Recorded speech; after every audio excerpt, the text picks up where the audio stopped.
Please আপনি আমার কাছে আসবেন না। আমি আপনাকে স্বামী হিসেবে মানি না। তুমি স্বামী না মানলেও চলবে, তোমার আপাতত দেহটা পেলেই চলবে। কথাগুলো ধারালো কাঁচের মতো স্নেহার বুকে এসে বিঁধল। সে যা আশঙ্কা করেছিল লোকটা তার চেয়েও অনেক বেশি ভয়ঙ্কর, অনেক বেশি নির্মম। আরিয়ান চৌধুরীর সুন্দর চেহারার আড়ালে যে এমন এক কুৎসিত বর্বর সত্তা লুকিয়ে আছে, এটা সে দুঃস্বপ্নেও কল্পনা করতে পারেনি। ঘৃণায়, আতঙ্কে আর অপমানে তার শরীর রি করে উঠল। সে চৌধুরী মেঝেনের সুবিশাল বিলাসবহুল শোবার ঘরের এক কোণে দেয়ালের সাথে মিশে দাঁড়িয়েছিল। পরনে কয়েক লক্ষ টাকার বিয়ের লেহেঙ্গা, সর্বাঙ্গে হীরা মুক্তার গয়না, কিন্তু তার মুখটা ছিল ভয়ে ফ্যাকাশে, কাগজের মতো সাদা। আর তার সামনে মাত্র কয়েক হাত দূরে দাঁড়িয়ে থাকা লোকটা ছিল তার আজকের রাতের নিয়তি। আপনি একটা জানোয়ার, একটা অসভ্য বর্বর পুরুষ। হতে পারে, কিন্তু আজ রাত থেকে এই জানোয়ারটাই তোমার ভাগ্য। এই পশুটার সাথেই তোমাকে প্রতিটা রাত কাটাতে হবে। মিসেস স্নেহা আরিয়ান চৌধুরী। মিসেস স্নেহা আরিয়ান চৌধুরী নিজের নামের সাথে এই লোকটার নাম জুড়ে দেওয়াটা তার কাছে পৃথিবীর সবচেয়ে বড় অপমান বলে মনে হলো। আরিয়ানের প্রতিটি পদক্ষেপের সাথে স্নেহা আরো বেশি করে দেয়ালের সাথে পিষে যাওয়ার চেষ্টা করছিল। এই মুহূর্তে তার কেবলই মনে পড়ছিল আজকের দিনের ঘটনাগুলো, যা তাকে ওই দুঃস্বপ্নের দোরগোড়ায় এনে দাঁড় করিয়েছে। কিছুক্ষণ আগের স্মৃতি। আলো ঝলমলে মঞ্চে কাজী সাহেব যখন তাকে কবুল বলতে বলেছিলেন, স্নেহার মনে হচ্ছিল কেউ যেন তার গলাটা দু হাতে চেপে ধরেছে। মা বলো কবুল। স্নেহা তাকিয়েছিল তার বাবার দিকে। জনাব ইকবাল রহমান এক সময়কার সফল ব্যবসায়ী আজ মাথা নিচু করে বসে আছেন। তার চোখে মুখে কেবলই অসহায়ত্ব আর অপরাধবোধ। স্নেহা জানে তার এই একটা শব্দের উপরে নির্ভর করছে তার পুরো পরিবারের ভবিষ্যৎ, তার বাবার সারা জীবনের সম্মান। চোখ বন্ধ করতে ভেসে উঠল আকাশের মুখটা। একটা তীব্র যন্ত্রণা তার বুকের ভেতরটা দুমড়ে মুচড়ে দিল। ঠিক সেই মুহূর্তে সে তার পাশে অনুভব করেছিল আরিয়ানের শীতল উপস্থিতি। আর কত নাটক করবে, সবাই তাকিয়ে আছে। সেই শীতল কণ্ঠস্বর স্নেহার ঘোর ভাঙিয়ে দিয়েছিল। সে কাঁপা কাঁপা হাতে সই করেছিল নিকাহ নামায়।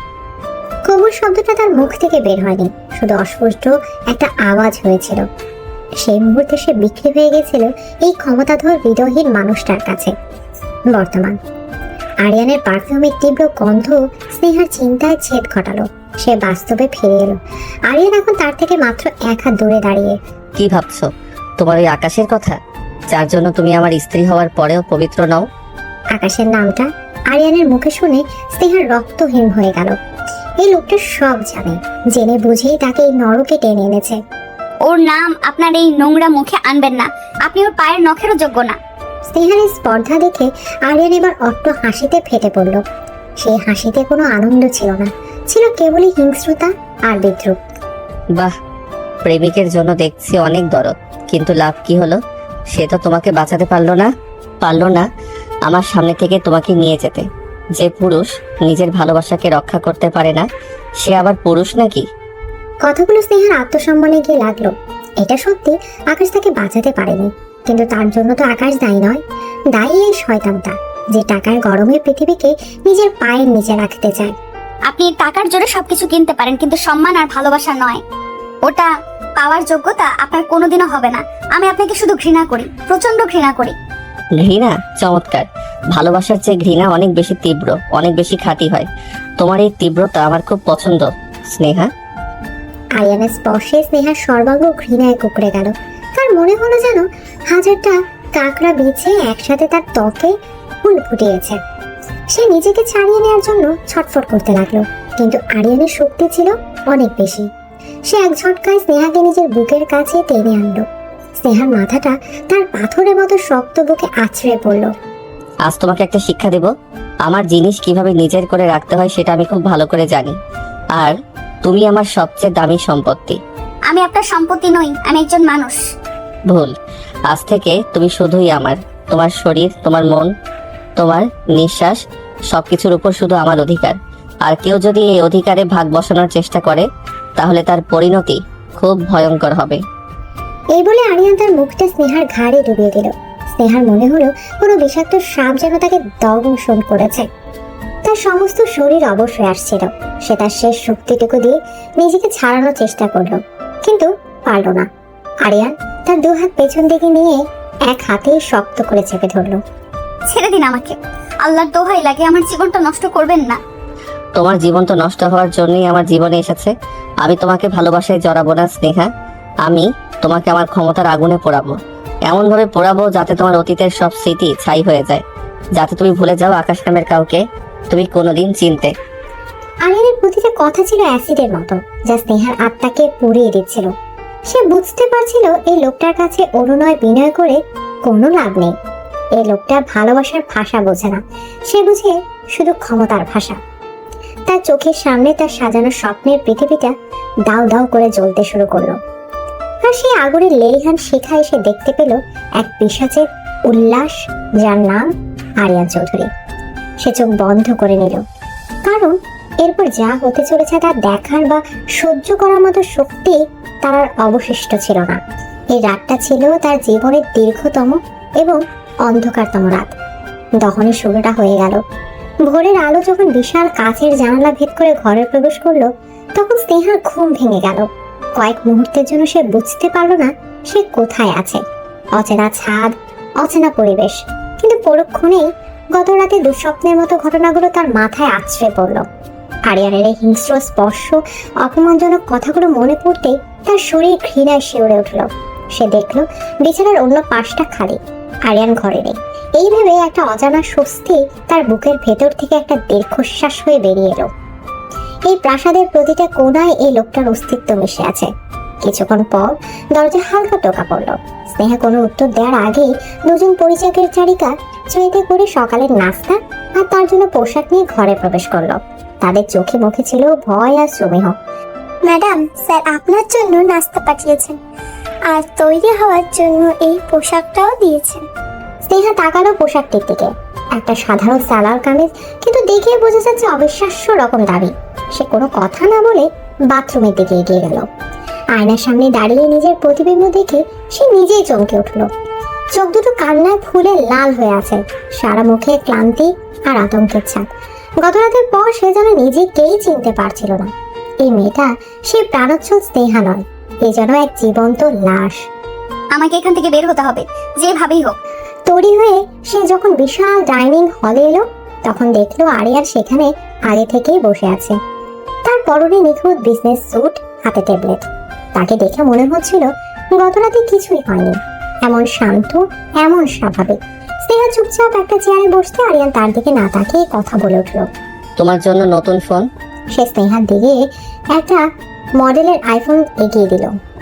এখানে শুধু একটাই নম্বর সেভ করা আছে, আমার। তোমার যখন যা প্রয়োজন হবে আমাকে ফোন করবে। বাইরের পৃথিবীর সাথে যোগাযোগের কোনো প্রয়োজন তোমার নেই।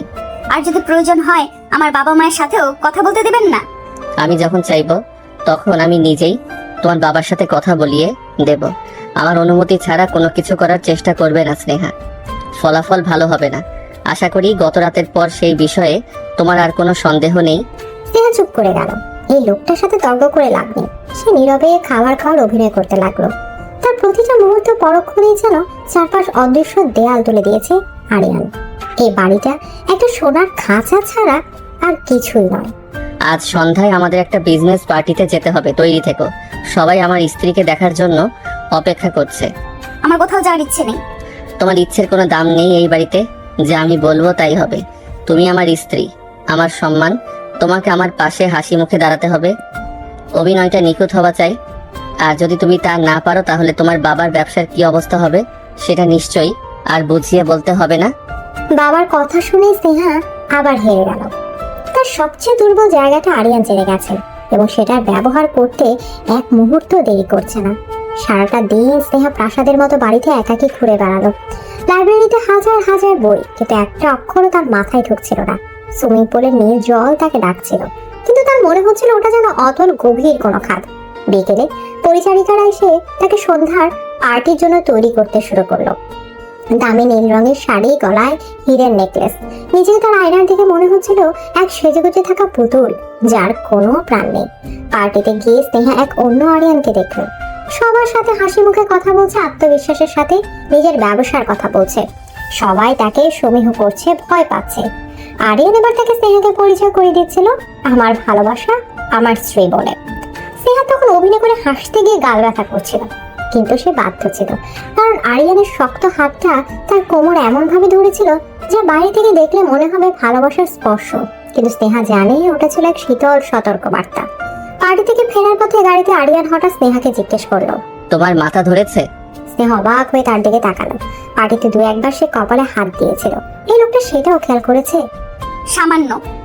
বাড়ি ফেরার পর স্নেহা অবাক হয়ে দেখলো তাদের ঘরের পাশে রাখা টেবিলে এক কাপ গরম জেসমিন চা আর ব্যথানাশক ট্যাবলেট রাখা। পরিচারিকা জানালো স্যার পাঠিয়েছেন। এই অপ্রত্যাশিত যত্নে স্নেহার মনটা আরো বিভ্রান্ত হয়ে গেল। যে লোকটা তাকে মানসিকভাবে ছিঁড়ে ছুঁড়ে ফেলছে, সে আবার তার শারীরিক কষ্টের এত খেয়াল রাখছে। এটা কি ভালোবাসা, নাকি নিজের দামি সম্পত্তির যত্ন নেয়া? রাতে আরিয়ান যখন ঘরে এলো, স্নেহা ভয়ে কুকড়ে বিছানায় একপাশে সরে গেল, কিন্তু আরিয়ান তার কাছে না এসে সোফায় গিয়ে বসলো। চাটা খেয়ে ওষুধ খেয়ে নিও। স্নেহা কোনো উত্তর দিল না। আমি জানি তুমি আমাকে ঘৃণা করো স্নেহা, তোমার এই ঘৃণাকে আমি উপভোগ করি, কিন্তু একটা কথা মনে রাখবে, তুমি অসুস্থ হলে আমার ভালো লাগে না, কারণ আমার জিনিসের কোনো ক্ষতি হোক তা আমি সহ্য করতে পারি না। আরিয়ানের এই কথায় স্নেহা তার প্রশ্নের উত্তর পেয়ে গেল। এটা যত্ন, তবে ভালোবাসা নয়, অধিকারের। সে রাতে আরিয়ান তাকে স্পর্শ করলো না, কিন্তু তার উপস্থিতিতে স্নেহার জন্য ছিল হাজারো স্পর্শের চেয়েও বেশি যন্ত্রণাদায়ক। স্নেহা ঘুমানোর ভান করে চোখ বন্ধ করে রইল। তার মনের ভেতর তখন একটাই চিন্তা, এই সোনার খাঁচা ভেঙে তাকে পালাতেই হবে। সে আকাশের কথা ভাবলো। আকাশ কি তাকে খুঁজছে? সে কি জানে তার স্নেহা কোন নরকের মধ্যে দিন কাটাচ্ছে? ভালোবাসার স্মৃতিগুলোই ছিল এই কারাগারে তার বেঁচে থাকার একমাত্র শক্তি। দিনগুলো একঘেয়ে আর শ্বাসরুদ্ধকর ভাবে কাটছিল। আরিয়ানের তৈরি করা রুটিন বাধা ছিল স্নেহার জীবন। সকালে একসাথে নাস্তা, দুপুরে নিঃসঙ্গতা, আর রাতে আরিয়ানের শীতল উপস্থিতি। আরিয়ান তার সাথে খুব বেশি কথা বলতো না, কিন্তু তার তীক্ষ্ণ দৃষ্টি সবসময় স্নেহার উপর থাকতো। স্নেহার মনে হতো সে যেন এক কাচের বাক্সে বন্দী, যার প্রতিটা নড়াচড়া বাইরে থেকে স্পষ্ট দেখা যায়। আকাশের সাথে যোগাযোগ করার জন্য সে ছটফট করছিল, কিন্তু কোনো পথই খুঁজে পাচ্ছিল না। তার নতুন ফোনে আরিয়ানের নম্বর ছাড়া আর কিছু ছিল না, আর বাড়ির প্রতিটা কোনায় ছিল সিসিটিভি ক্যামেরা। একদিন দুপুরে লাইব্রেরিতে বসে থাকার সময় বাড়ির এক বৃদ্ধ পরিচারক হাশেম চাচা তার জন্য জুস নিয়ে এলেন। হাশেম চাচা এই বাড়িতে আরিয়ানের জন্মের আগে থেকেই আছেন। স্নেহাকে বিষণ্ণ বসে থাকতে দেখে তিনি সাহস করে কথা বললেন। ছোট ম্যাম, আপনার মুখটা সবসময় এমন মলিন থাকে কেন? না, কিছু না চাচা। আমি এই বাড়ির দেয়ালকেও চিনি। ছোট স্যারের মেজাজ আমি জানি।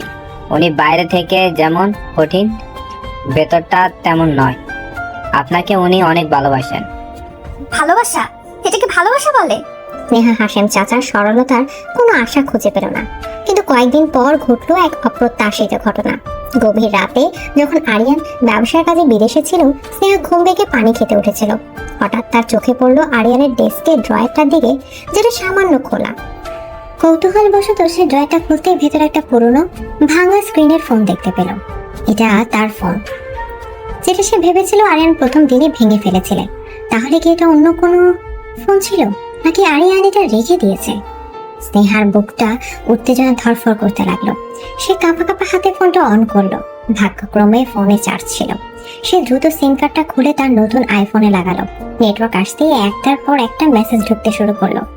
তার মধ্যে আকাশের পাঠানো অসংখ্য মেসেজ আর মিসড কল। স্নেহা, তুমি কোথায়? কি হয়েছে তোমার? তোমার বাবা কিছু বলছেন না কেন? আমি তোমাকে ছাড়া বাঁচবো না। প্লিজ প্লিজ একবার যোগাযোগ করো। মেসেজগুলো পড়ে স্নেহার চোখে পানি চলে এলো। আকাশ তাকে ভুলেনি, সে তাকে খুঁজছে। এই অনুভূতিটা তাকে নতুন করে বাঁচার শক্তি দিল। সে কাঁপা কাঁপা আঙ্গুলে আকাশকে মেসেজ লিখলো।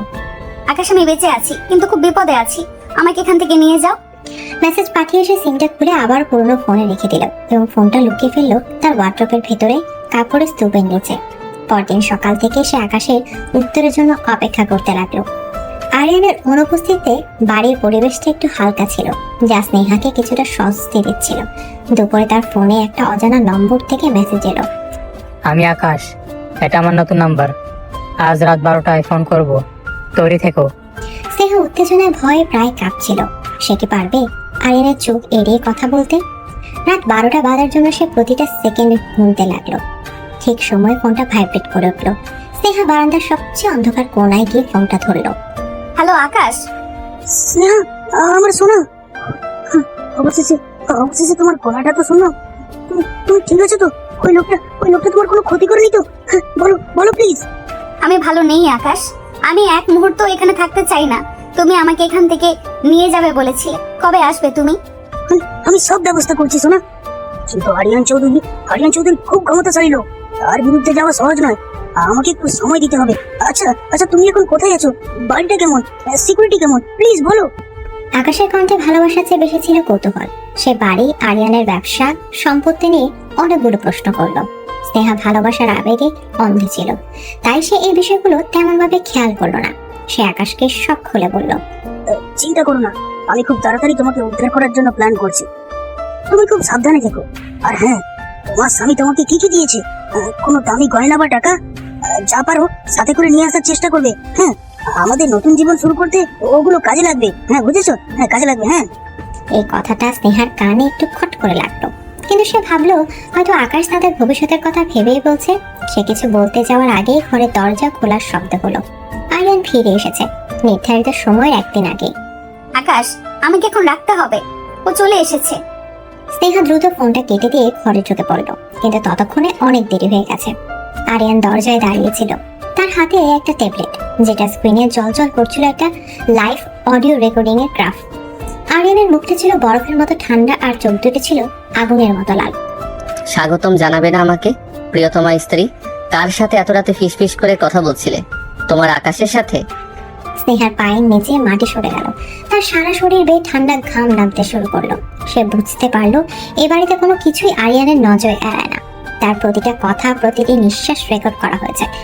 আমি তোমাকে সুযোগ দিয়েছিলাম স্নেহা, অতীত ভুলে আমার স্ত্রী হয়ে থাকার একটা সুযোগ, কিন্তু তুমি আমাকে ধোকা দিলে। আমার বাড়িতে আমারই বিছানায় শুয়ে তুমি অন্য পুরুষের সঙ্গে কথা বলো। আরিয়ান ফোনটা হাতে নিয়ে এমন ভাবে চাপ দিল যে ওটা মট করে ভেঙে তার হাতে গুঁড়া হয়ে গেল। তারপর সে ভাঙা অংশগুলো মেঝেতে ছুঁড়ে ফেললো। এই ধোকার শাস্তি কি হতে পারে তোমার কোনো ধারণা আছে? স্নেহা ভয়ে যন্ত্রণায় চোখ বন্ধ করে ফেললো। সে জানতো এবার আরিয়ানের যে রূপ সে দেখতে চলেছে, তার কাছে প্রথম রাতের যন্ত্রণা কিছুই নয়। অতীতের ছায়া আজ তার বর্তমানকে এক ভয়ানক ঝড়ের মুখে। আরিয়ানের সেই শান্ত কিন্তু ভয়ঙ্কর কণ্ঠস্বর শোনার পর স্নেহার মনে হলো তার হৃৎপিণ্ডটা কয়েক মুহূর্তের জন্য থেমে গেছে। ঘরের শীতল তাপমাত্রা যেন আরো 10 ডিগ্রি নেমে গেল।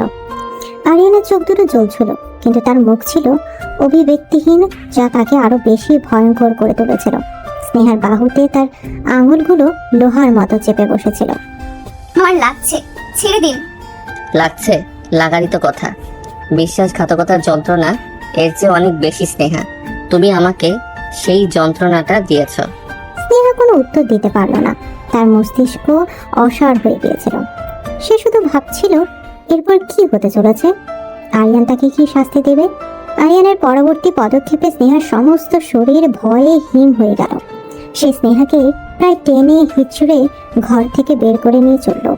এই বিশাল প্রাসাদের কোন দিকে তাকে নিয়ে যাওয়া হচ্ছে স্নেহা কিছুই বুঝতে পারছিল না। তার একটা লম্বা অন্ধকার করিডোর পেরিয়ে একটা ভারী কাঠের দরজার সামনে এসে থামলো। আরিয়ান দরজাটা খুলতেই একটা স্বেচ্ছাতে ঠান্ডা বাতাস তাদের স্পর্শ করল। এটাই এখন থেকে তোমার ঘর? ঘরটা ছিল একদমই সাদামাটা, একটা ছোটখাটো একটা টেবিল আর একটা চেয়ার ছাড়া আর কিছুই নেই। কোনো জানালা নেই, কোনো আসবাবপত্র নেই, কোনো বিলাসিতা নেই। চৌধুরী মেনশনের অন্য ঘরগুলোর সাথে এর কোনো তুলনাই চলে না। এটা যেন প্রাসাদের ভেতরেই কোনো অন্ধকার জেলখানা। যতক্ষণ না পর্যন্ত তুমি বুঝতে পারছো যে তুমি কার, তোমার পরিচয় কি, ততক্ষণ তুমি এখানেই থাকবে। তোমার আকাশকে ফোন করার শখ আমি মিটিয়ে দিচ্ছি। আপনি এটা করতে পারেন না, আমাকে এখানে আটকে রাখবেন না। আমি সব পারি, আর তুমি খুব তাড়াতাড়ি সেটা বুঝতে পারবে। ভারী দরজাটা বন্ধ হয়ে যাওয়ার শব্দ হলো। বাইরে থেকে তালা লাগানোর আওয়াজ স্নেহার কানে বাজলো। সে দরজায় ধাক্কা দিতে লাগলো, চিৎকার করতে লাগলো, কিন্তু কোনো লাভ হলো না। ঘরটা ছিল সম্ভবত সানপ্রুফ। তার চিৎকার সেই ঘরের দেয়াল ভেদ করে বাইরে যাওয়ার কোনো সম্ভাবনাই ছিল না। প্রথম দিনটা স্নেহা জেদের বসে কাটিয়ে দিল। পরিচারিকা যখন খাবার নিয়ে এলো, সে প্লেট ছুঁড়ে ফেলে দিল। সে ঠিক করলো এই লোকটার কোনো দয়া সে গ্রহণ করবে না। কিন্তু সময় যত গড়াতে লাগলো, একাকিত্ব আর ভয় তাকে গ্রাস করতে শুরু করলো। চারপাশের নিস্তব্ধতা যেন তাকে জীবন্ত কবর দেওয়ার মতো অনুভূতি দিচ্ছিল। দ্বিতীয় দিনে সে কিছুই খেলো না। শরীর ধীরে ধীরে দুর্বল হয়ে পড়ছিল, মাথা ঘুরছিল, কিন্তু তার জেদ কমেনি। সে শুধু আকাশের কথা ভাবার চেষ্টা করছিল। আকাশ তাকে নিশ্চয়ই খুঁজবে, এই কারাগার থেকে তাকে উদ্ধার করবে। এই একটাই আশা তাকে আঁকড়ে ধরেছিল। তৃতীয় দিন সকালে স্নেহার ঘুম ভাঙলো প্রচন্ড জ্বর আর অসহ্য মাথা ব্যথা নিয়ে। তার সারা শরীর যেন আগুনে পুড়ে যাচ্ছিল। সে বিছানা থেকে নামার চেষ্টা করতেই মাথা ঘুরে মেঝেতে পড়ে গেল। তার ঠোঁট শুকিয়ে কাঠ, গলা দিয়ে কোনো আওয়াজ বের হচ্ছে না। দুপুরে যখন পরিচারিকা খাবার নিয়ে এলো, সে স্নেহাকে মেঝেতে অচেতন অবস্থায় পড়ে থাকতে দেখে ভয়ে চিৎকার করে উঠল। খবরটা আরিয়ানের কাছে পৌঁছাতে এক মুহূর্ত দেরি হলো না। সে তখন তার অফিসের জরুরি মিটিংয়ে ছিল। ম্যাডাম অজ্ঞান হয়ে গেছেন। এই একটা বাক্য শোনা মাত্রই আরিয়ানের পৃথিবী দুলে উঠল। তার সে শীতল হিসাবে ব্যবসায়ের মুখোশটা এক মুহূর্তে খসে পড়ল। সে মিটিংয়ের মাঝখানে ফাইলপত্র ছুঁড়ে ফেলে দৌড়ে বেরিয়ে গেল। গাড়ি চালাতে চালাতে তার হাত কাঁপছিল। তার মাথায় তখন একটাই চিন্তা করছিল, স্নেহার যদি কিছু হয়ে যায়। সে স্নেহাকে শাস্তি দিতে চেয়েছিল, তাকে নিজের বশে আনতে চেয়েছিল, কিন্তু তাকে শেষ করে দিতে চায়নি। বাড়িতে পৌঁছে আরিয়ান প্রায় ঝড়ের বেগে সেই ঘরটার দিকে ছুটে গেল। স্নেহাকে বরফ শীতল মেঝেতে নিস্তেজ ভাবে পড়ে থাকতে দেখে তার বুকের ভেতরটা ধক করে উঠল। এক অজানা আতঙ্ক তাকে গ্রাস করলো। তার মনে হলো সে তার সবচেয়ে মূল্যবান কিছু একটা হারাতে বসেছে। ডাক্তারকে ফোন করেছিস? সে এক ঝটকায় স্নেহাকে কোলে তুলে নিল। ফুলের মতো হালকা শরীরটা আগুনের মতো গরম। আরিয়ান তাকে নিয়ে দ্রুত তাদের শোবার ঘরের দিকে এগিয়ে গেল। স্নেহাকে নরম বিছানায় শুয়ে দিয়ে সে প্রায় পাগলের মতো আচরণ করতে শুরু করলো। বাড়ির সেরা ডাক্তার কয়েক মিনিটের মধ্যেই হাজির হলেন। মারাত্মক জ্বর, ডিহাইড্রেশন আর দুর্বলতার কারণে এমনটা হয়েছে। কয়েকদিন ধরে কি উনি কিছু খাননি? ডাক্তারের প্রশ্নটা আরিয়ানের বুকে ছুরির মতো বিঁধল। তার দেওয়া শাস্তির কারণে স্নেহার এই অবস্থা এক তীব্র অপরাধ বোধ তাকে ঘিরে ধরল। আমার স্ত্রী কতক্ষণে সুস্থ হবে? চিন্তা করবেন না, আমি ইনজেকশন আর স্যালাইন দিয়ে দিয়েছি। তবে ওনাকে যত্ন করতে হবে, কপালে নিয়মিত জলপট্টি দিতে হবে। ডাক্তার আর নার্সরা তাদের কাজ করছিল, কিন্তু আরিয়ান এক মুহূর্তের জন্য স্নেহার পাশ থেকে সরল না। সে নার্সকে সরিয়ে দিয়ে নিজেই ভেজা কাপড় দিয়ে স্নেহার কপাল মুছতে লাগলো। তার চোখে মুখে ছিল রাজ্যের উদ্বেগ আর ভয়। সেই কঠিন নির্মম আরিয়ান চৌধুরীকে এই মুহূর্তে দেখলে কেউ চিনতেই পারবে না। জ্বরের ঘোরে স্নেহা আবল তাবল বকছিল। সে কখনো তার বাবাকে ডাকছিল, কখনো কাঁদছিল। আরিয়ান স্থির হয়ে তার পাশে বসে সব শুনছিল। মধ্যরাতে জ্বরের ঘোরে স্নেহার ঠোঁট দুটো নড়ে উঠল। আকাশ, আমাকে নিয়ে যাও। নামটা শোনার সাথে সাথে আরিয়ানের হাতটা থেমে গেল।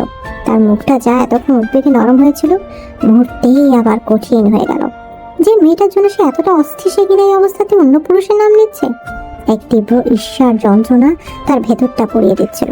তার মনে হচ্ছিল স্নেহার গলা টিপে ধরে, কিন্তু পরক্ষণে স্নেহার যন্ত্রণা কাতর মুখের দিকে তাকিয়ে তার রাগটা অসহায়ত্বে পরিণত হলো।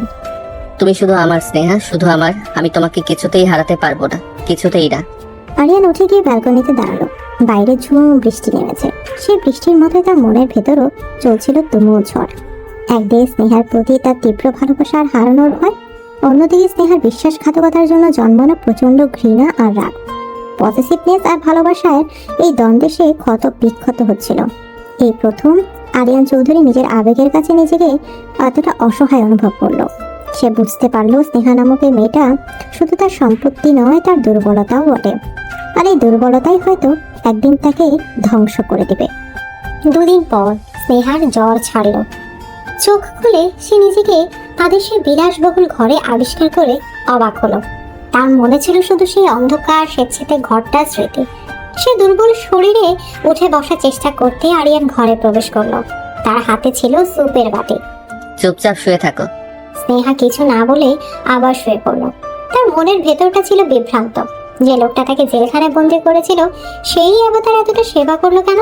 সে কি কিছুই বুঝতে পারছে না। আরিয়ান তার পাশে বসে নিজের হাতে তাকে স্যুপ খাওয়ানোর চেষ্টা করলো। আমার খিদে নেই। জেদ করো না স্নেহা, তোমার শরীরে শক্তির প্রয়োজন। চুপচাপ খেয়ে নাও। আরিয়ানের কণ্ঠে আদেশের সুর থাকলেও তাতে কোনো কাঠিন্য ছিল না, বরং এক ধরনের অধিকার মেশানো আরতি ছিল। স্নেহা আর না করতে পারলো না, নীরবে স্যুপটা খেয়ে নিল। এরপর কয়েকটা দিন আরিয়ান তার ছায়ার সঙ্গে হয়ে রইল। তার খাওয়া, ঘুম, ওষুধ সবকিছু নিজের হাতে দেখভাল করতে লাগলো। সে স্নেহার সাথে তার আগে দুর্ব্যবহার বা আকাশের ফোন কল নিয়ে একটা কথাও বলল না। আরিয়ানের এই নীরবতা আর অপ্রত্যাশিত যত্ন স্নেহার কাছে আরো বেশি রহস্যময় আর অস্বস্তিকর মনে হচ্ছিল। স্নেহা পুরোপুরি সুস্থ হয়ে ওঠার এক সপ্তাহ পর এক সকালে আরিয়ান তার ঘরে এলো। তার চোখে মুখে ছিল এক অদ্ভুত স্থিরতা। আমি ভেবে দেখেছি এভাবে জোর করে তোমাকে আটকে রেখে কোনো লাভ নেই।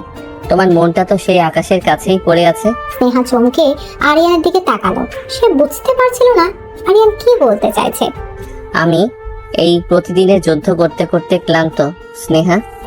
তুমি যদি ওর সাথে দেখা করে শান্তি পাও তবে তাই হোক, আমি তোমাদের দেখা করার ব্যবস্থা করব। কি বলছেন আপনি? আমি আপনার কথা বিশ্বাস করতে পারছি না। এটা নিশ্চয়ই আপনার নতুন কোনো চাল। কোনো চাল নয়, এই ক্যাফের ঠিকানা। আগামীকাল বিকেল 4টায় আকাশ ওখানে তোমার জন্য অপেক্ষা করবে। তুমি গিয়ে ওর সাথে দেখা করতে পারো। আমার ড্রাইভার তোমাকে নিয়ে যাবে আর বাইরে অপেক্ষা করবে। তোমার কাছে 1 ঘন্টা সময় থাকবে। স্নেহার মাথা কাজ করছিল না। যে মানুষটা আকাশের নাম পর্যন্ত সহ্য করতে পারতো না, সে নিজেই তাদের দেখা করার ব্যবস্থা করছে। এটা অসম্ভব। কিন্তু তার মনে এক চিলতে আশার আলো উঁকে দিল। যদি এটা সত্যি হয়, যদি সে আকাশকে সব খুলে বলার সুযোগ পায়, পালানোর একটা পথ যদি বেরিয়ে আসে। আপনি আমার উপর নজর রাখার জন্য লোক রাখবেন না তো? আমার কথার উপর বিশ্বাস রাখা বা না রাখা তোমার ব্যাপার। আমি শুধু দেখতে চাই যাকে তুমি এত ভালোবাসো সে তোমার জন্য কতটা উপযুক্ত। পরদিন স্নেহার মনে উত্তেজনার ঝড় বইছিল। সে আরিয়ানের দেয়া একটা সাধারণ সেলার কামিজ পরে তৈরি হলো। তার মন বলছিল এটা একটা ফাঁদ। আবার অন্যদিকে আকাশের সাথে দেখা করার তীব্র আকাঙ্ক্ষা তাকে অস্থির করে তুলেছিল। ঠিক সময় ড্রাইভার তাকে নিয়ে গেল নির্দিষ্ট ক্যাফেটার দিকে। এটা শহরের এক অভিজাত এলাকার সুন্দর ছিমছাম একটা ক্যাফে। ড্রাইভার তাকে নামিয়ে দিয়ে বলল, ম্যাডাম আমি বাইরেই আছি, 1 ঘন্টা পর আপনাকে এখান থেকে নিয়ে যাব। স্নেহা কাপা পায়ে ক্যাফের ভেতরে প্রবেশ করল। একটা প্রাইভেট কেবিনের দিকে ইশারা করে ওয়েটার তাকে পথ দেখিয়ে দিল। পর্দার ওপাশে বসেছিল আকাশ। তাকে দেখার সাথে সাথেই স্নেহার চোখ দুটো জলে ভরে গেল। সে ছুটে গিয়ে আকাশকে জড়িয়ে ধরতে চাইল, কিন্তু আকাশ তাকে আলতো করে ছাড়ি দিয়ে চেয়ারে বসলো। আকাশ, আমি বিশ্বাস করতে পারছি না যে আমি তোমাকে দেখতে পাচ্ছি।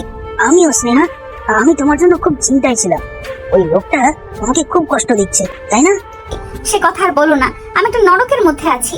তোমাকে সব বলতে হবে। আমাদের এখান থেকে পালাতে হবে আকাশ। হ্যাঁ হ্যাঁ, আরে আমরা পালাবো, কিন্তু তার আগে সব পরিকল্পনা করতে হবে। আরিয়ান চৌধুরীর থেকে পালানো সহজ কাজ নয়। আচ্ছা, সে নিজে তোমাকে আমার সাথে দেখা করতে পাঠালো, বিষয়টা অদ্ভুত লাগছে না? স্নেহা তাকে সব খুলে বলল, কিন্তু স্নেহা অবাক হয়ে লক্ষ্য করলো আকাশ তার কষ্টের কথা শোনার চেয়ে চৌধুরী মেনশনের ঐশ্বর্য, আরিয়ানের ব্যবসা আর তার জীবনযাত্রা সম্পর্কে জানতে বেশি আগ্রহী। আরে লোকটার তো টাকার অভাব নেই, তোমাকে নিশ্চয়ই অনেক দামি গহনা দিয়েছে। হ্যাঁ দিয়েছি, কিন্তু ওসব দিয়ে কি হবে? আমার মুক্তি দরকার। আরে ওইগুলোই তো আমাদের কাজে লাগবে। নতুন জীবন শুরু করতে অনেক টাকার দরকার। তুমি যখন পালাবে যা পারো সাথে করে নিয়ে আসবে। হ্যাঁ, আরিয়ানের কোনো ক্রেডিট কার্ড বা চেকবুক আনতে পারবে? প্লিজ প্লিজ আনতে পারবে? আকাশের কথায় স্নেহার বুকের ভেতরটা কেমন যেন করে উঠল। তার ভালোবাসার মানুষটার মুখে এসব কথা বড্ড বেমানান লাগছিল। তার কি স্নেহার চেয়ে টাকার চিন্তা বেশি? স্নেহা মনকে বোঝালো হয়তো সে তাদের ভবিষ্যতের কথা ভেবেই এতটা বাস্তববাদী হওয়ার চেষ্টা করছে। সময় প্রায় শেষ হয়ে আসছিল। তারা যখন কথা বলতে বলতে কেবিন থেকে বের হওয়ার জন্য প্রস্তুতি নিচ্ছিল, ঠিক তখনই পাশের টেবিল থেকে একটা ছোট বাচ্চা দৌড়ে এসে আকাশের পা জড়িয়ে ধরল। বাবা, তুমি এখানে? বাবা ডাকটা শুনে স্নেহা যেন জমে গেল। আকাশের মুখ মুহূর্তে ফ্যাকাশে হয়ে গেল, যেন কেউ তার রক্ত শুষে নিয়েছে। স্নেহা বাচ্চাটার পেছন পেছন এগিয়ে আসা মহিলাটার দিকে তাকালো। মহিলার চোখে ছিল আগুন আর তীব্র ঘৃণা।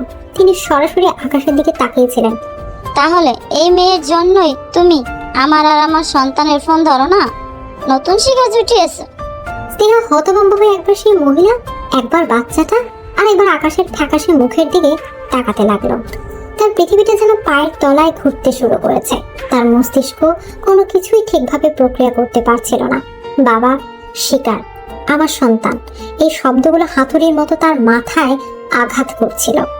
বাবা ছোট্ট শিশুটির মুখ থেকে বের হওয়া এই একটা শব্দ যেন এক মুহূর্তে গোটা ক্যাফের বাতাসকে স্তব্ধ করে দিল। সময় যেন স্নেহার জন্য সেখানেই থেমে গিয়েছিল।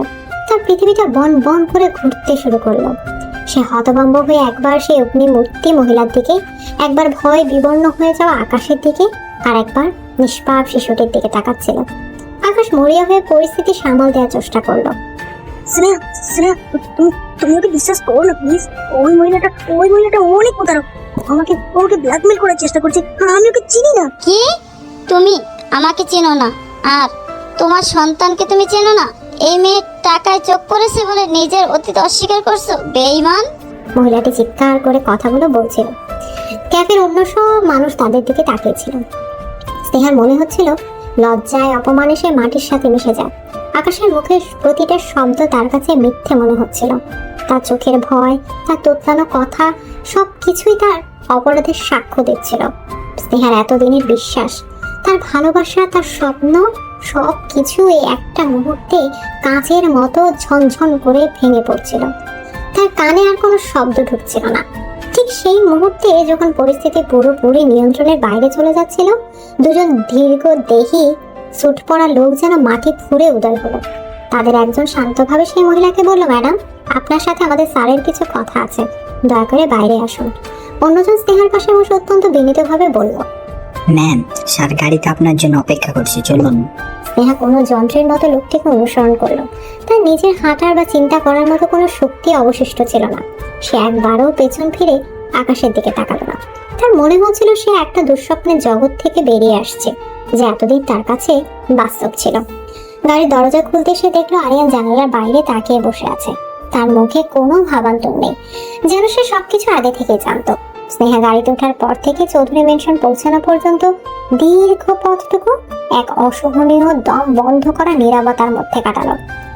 আরিয়ান একটা কথা বললো না, একবারের জন্য স্নেহার দিকে তাকালো না। তার এই নীরবতা স্নেহার কাছে হাজারটা অপমান সূচক কথার চেয়েও বেশি যন্ত্রণাদায়ক মনে হচ্ছিল। এই নীরবতায় যেন চিৎকার করে বলছিল, আমি তোমাকে বলেছিলাম, আমি সঠিক ছিলাম। স্নেহার মনে হচ্ছিল তার ভেতরটা ফাঁকা হয়ে গেছে, কান্নার শক্তিটুকু সে হারিয়ে ফেলেছে। তার মাথায় শুধু ঘুরছিল আকাশ তাকে ঠকিয়েছে। তার ভালোবাসা, তার অপেক্ষা, তার আত্মত্যাগ, সবকিছুই ছিল এক বিরাট প্রহসন। গাড়িটা মেনশনের সামনে এসে থামতেই স্নেহা দ্রুত নেমে নিজের ঘরের দিকে ছুটে গেল। দরজা বন্ধ করে সে পিঠ ঠেকিয়ে দাঁড়িয়ে পড়ল। আর ঠিক তখনই এতক্ষণ ধরে চেপে রাখা আবেগের বাঁধটা ভেঙে গেল। প্রথমে অস্ফুট গোঙানি, তারপর সেই গোঙানির রূপ নিল কান্নায়, আর কান্নাটা পরিণত হলো এক তীব্র চিৎকারে। সে চিৎকার করছিল তার নিজের বোকামির জন্য, তার অন্ধ বিশ্বাসের জন্য, তার ভেঙে যাওয়ার স্বপ্নের জন্য। তার ভালোবাসা তাকে প্রতারণা করেছে। এর চেয়ে বড় অপমান আর যন্ত্রণা আর কিছুই হতে পারে না। সে হাতের কাছে থাকা ফুলদানিটা তুলে নিয়ে দেয়ালে ছুঁড়ে মারল। কাঁচ ভাঙার ঝনঝন শব্দে তার ভেতরে যন্ত্রণাটা যেন আরো বেড়ে গেল। সে ঘরের জিনিসপত্র তছনছ করতে লাগলো। ড্রেসিং টেবিলের আয়নায় নিজের প্রতিবিম্ব দেখে তার নিজের উপরেই ঘৃণা হলো। এই সেই মেয়ে যে এই প্রতারক লোকটার জন্য আরিয়ানের মতো একটা মানুষকে ঘৃণা করে এসেছে। ঘরের বাইরে দরজার ওপাশে আরিয়ান চুপচাপ দাঁড়িয়েছিল। ভেতরের প্রতিটা ভাঙচুরের শব্দ, স্নেহার কান্নার প্রতিটা আওয়াজ তার কানে আসছিল। তার বুকের ভেতরটাও মোচড় দিচ্ছিল। কিন্তু সে জানতো এই মুহূর্তে স্নেহার একা থাকাটা খুব দরকার। এই ঝড়টা স্নেহাকে একাই সামলাতে হবে। এই বিশ্বাসভঙ্গের যন্ত্রণাটা ভেতর থেকে বের করে না দিতে পারলে সে কোনোদিন স্বাভাবিক হতে পারবে না। অনেকক্ষণ পর যখন ভেতরের সব শব্দ থেমে গেল, শুধু চাপা কান্নার আওয়াজ শোনা যাচ্ছিল, তখন আরিয়ান নিঃশব্দে ঘরের দরজাটা খুললো। স্নেহা মেঝেতে বসেছিল, চারপাশ ভাঙা কাচের টুকরা। তার হাতটা সামান্য কেটে গিয়ে রক্ত পড়ছে। সেদিকে তার কোনো ভ্রুক্ষেপ নেই। সে শুধু শূন্য দৃষ্টিতে সামনে তাকিয়ে আছে। আরিয়ান কোনো কথা না বলে ঘরের ভেতরে থাকা মিনিবারের ভেতর থেকে একটা ফার্স্ট এড বক্স আর এক গ্লাস পানি নিয়ে এলো। সে ফার্স্ট এড বক্স আর পানির গ্লাসটা স্নেহার পাশে সামান্য নাগালের দূরত্বে রেখে দিল। স্নেহা তার উপস্থিতি টের পেয়েও মুখ তুলে তাকালো না। হাতটা পরিষ্কার করে ওষুধ লাগিয়ে নিও। স্নেহা কোনো জবাব দিল না। আরিয়ান আর দাঁড়ালো না। সে ঘুরে দরজার দিকে এগিয়ে গেল, কিন্তু দরজা থেকে বের হয়ে আগে সে একবার থামলো। তোমার পুরানো জীবনটা আজ শেষ হয়ে গেল স্নেহা। কান্নাকাটি যা করার আজ রাতেই করে শেষ করে ফেলো, কারণ আগামীকাল থেকে তোমার নতুন জীবন শুরু হবে। এই বলে আরিয়ান ঘর থেকে বেরিয়ে গেল। তার কথায় কোনো সহানুভূতি ছিল না, ছিল বাস্তবতার এক কঠিন চপেটাঘাত। কিন্তু স্ট্রেঞ্জলি এই কঠিন কথাগুলো যেন স্নেহার হুঁশ ফেরালো। সে ভাঙা আয়নার টুকরোতে নিজের রক্তাক্ত অশ্রুসিক্ত মুখের দিকে তাকালো। আরিয়ানের কথাই ঠিক, তার পুরোটা আমিটা আজ মরে গেছে। পরদিন সকালে স্নেহা যখন ঘুম থেকে উঠলো, তার চোখ মুখ খোলা, কিন্তু ভেতরের ঝড়টা অনেকটাই শান্ত। সে তৈরি হয়ে ধীর পায়ে আরিয়ানের স্টাডি রুমের দিকে এগিয়ে গেল। আরিয়ান সেখানে বসে ল্যাপটপে কাজ করছিল। স্নেহার পায়ের শব্দে সে মুখ তুলে তাকালো। আপনি সব জানতেন তাই না? আরিয়ান তার দিকে কিছুক্ষণ তাকিয়ে রইল। তারপর কোনো কথা না বলে তার ডেস্কের ড্রয়ার থেকে একটা মোটা ফাইল বের করে স্নেহার দিকে এগিয়ে গেল। আমি শুধু জানি না স্নেহা, আমি প্রমাণ ছাড়া কথা বলি না। ফাইলটার উপরে বড় করে লেখা ছিল আকাশ আহমেদ, একটি তদন্ত। স্নেহার হাত কাঁপছিল। সে জানে এই ফাইলের ভেতরে যা আছে তা তার শেষ অংশটুকু ধ্বংস করে দিবে, কিন্তু সত্যটা তার জানা দরকার। তার জানা দরকার সে কতটা অন্ধ ছিল। সে কাঁপা কাঁপা হাতে ফাইলটা স্পর্শ করলো। তার জীবনের সবচেয়ে কঠিন সত্যটা এখন তার সামনে উন্মোচিত হওয়ার অপেক্ষায়। আরিয়ানের বাড়িয়ে দেওয়া ফাইলটার দিকে তাকে স্নেহার মনে হচ্ছিল ওটা কোনো সাধারণ ফাইল নয়, যেন একটা বিষাক্ত সাপ। ওটাকে স্পর্শ করলে ওর বিষাক্ত ছবল স্নেহার এতদিনের বিশ্বাস আর ভালোবাসার মৃতদেহটাকে শেষবারের মতো নীল করে দেবে। তবু এক অদম্য জেদ তাকে পেয়ে বসলো। সত্য যতই যন্ত্রণাদায়ক হোক, তাকে এর মুখোমুখি হতেই হবে। সে ফাইলটা টেনে নিয়ে আরিয়ানের সামনে সোফায় বসে প্রথম পাতাটা খুলল। প্রথম পাতাতেই ছিল আকাশ আর গতকাল ক্যাফেতে দেখা সেই মহিলাদের বিয়ের কাবিননামার একটা ফটোকপি। বিয়ের তারিখটা দেখে স্নেহার বুকের ভেতরটা হিম হয়ে গেল 3 বছর আগে। তার মানে আকাশের সাথে যখন স্নেহার ভালোবাসার সম্পর্ক শুরু হয়, তার অনেক আগে থেকেই আকাশ বিবাহিত ছিল। পরের পাতাগুলোতে ছিল তাদের দুজনের বিভিন্ন অনুষ্ঠানের ছবি, তাদের সন্তানের জন্ম সনদ। স্নেহা যত পাতা উল্টাচ্ছিল তত যেন একটা একটা করে চোর তার গালে এসে পড়ছিল। ফাইলের পরবর্তী অংশে ছিল আকাশের আর্থিক লেনদেনের বিবরণী, বিভিন্ন মানুষের কাছ থেকে নেওয়া ধার, শোধ না করা লোন, এমনকি আরো কয়েকজন মেয়ের সাথে প্রতারণা করে টাকা হাতিয়ে নেওয়ার কিছু প্রমাণও ছিল। সবকিছুর শেষে ছিল একটি বিস্তারিত রিপোর্ট, যেখানে লেখা ছিল আকাশ কিভাবে পরিকল্পিতভাবে ধনী পরিবারের মেয়েদের টার্গেট করে, এবং স্নেহা ছিল তার সবচেয়ে বড় শিকার। কারণ স্নেহার মাধ্যমে সে আরিয়ান চৌধুরীর সম্পত্তির অংশীদার হওয়ার স্বপ্ন দেখছিল। প্রতিটা শব্দ, প্রতিটা প্রমাণ স্নেহার চোখ দিয়ে তার হৃদয়ে প্রবেশ করেছিল আর ভেতরটাকে ক্ষত বিক্ষত করে দিচ্ছিল। তার মনে হচ্ছিল তার নিঃশ্বাস বন্ধ হয়ে আসছে। ভালোবাসা নয়, সে এতদিন একটা নোংরা চক্রান্তের শিকার ছিল। যে মানুষটাকে সে তার জীবনের নায়ক ভেবেছিল, সে আসলে ছিল এক নিকৃষ্ট খলনায়ক। ফাইলটা পড়া শেষ করে স্নেহা যখন মুখ তুলল, তার চোখে আর এক ফোঁটাও জল ছিল না। কান্নারাও যেন এই নিদারুণ প্রতারণায় শুকিয়ে গিয়েছিল। তার দৃষ্টি ছিল শূন্য, আবেগহীন। কফি খাবে?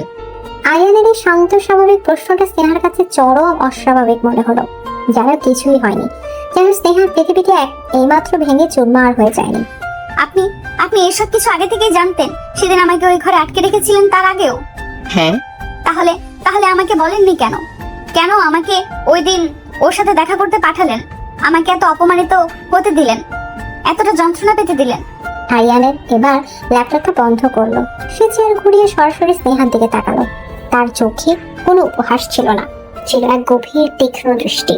কারণ আমি যদি তোমাকে এই ফাইলটা তখন দেখাতাম, তুমি কি বিশ্বাস করতে? তুমি এটাকে আমার নতুন কোনো চাল, আমার ষড়যন্ত্র বলে উড়িয়ে দিতে। তুমি ভাবতে আমি তোমার আর আকাশের সম্পর্ক ভাঙার জন্য এসব মিথ্যে তৈরি করেছি, তাই না?